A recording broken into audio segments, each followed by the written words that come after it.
The other night, I had a conversation with my wife, and she found something that said, if you're looking for a spouse, replace the word love in 1 Corinthians 13, 4 through 7 with the name of the person that you're dating or married to, and see if it matches up. Because these are how we should love our spouse.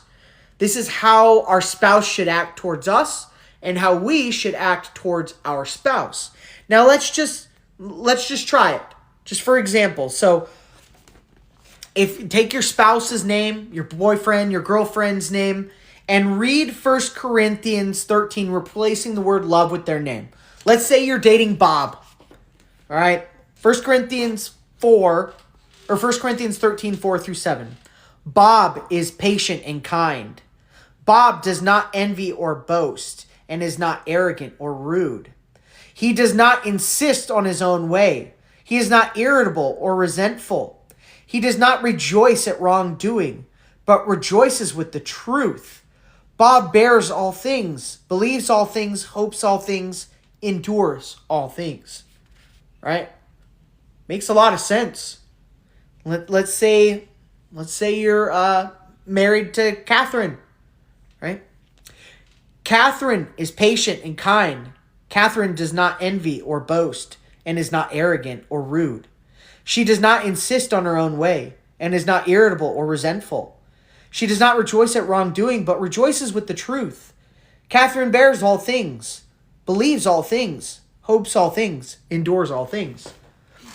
That stuck with me because it's very true, especially to the younger generation out there that's still dating, trying to find somebody to marry, trying to find, I hope, a biblical life partner, somebody that's on the same path you are on. Because if you seek for a project spouse, you're going to have a lot of hardship to come. Now, I'm not saying it's bad to do that. I'm not saying you should never do that. I'm not saying that never works out. But I am saying, if you guys are not on the same page, you are opening the door to possibly a very rough, rocky relationship. And most relationships, even in the church, end in divorce.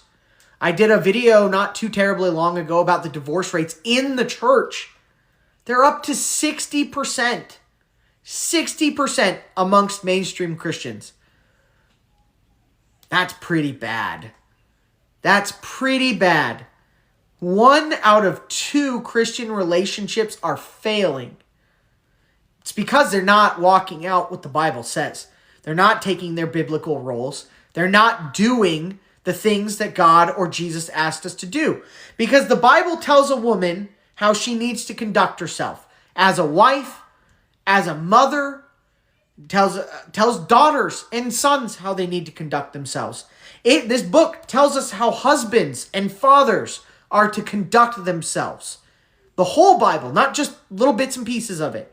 The whole thing tells us how we are to walk as a husband or a father or a brother or a mother or a wife or anything. Whatever you're wondering about in your life, this Bible tells you the proper way to do it.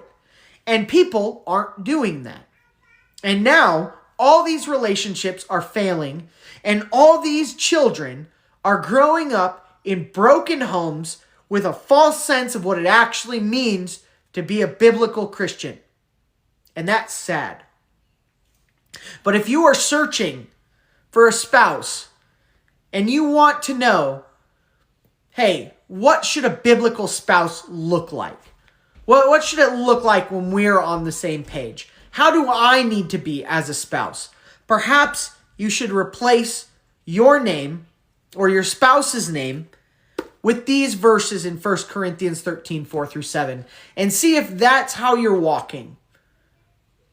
And if you're not, maybe it's time to reflect on yourself.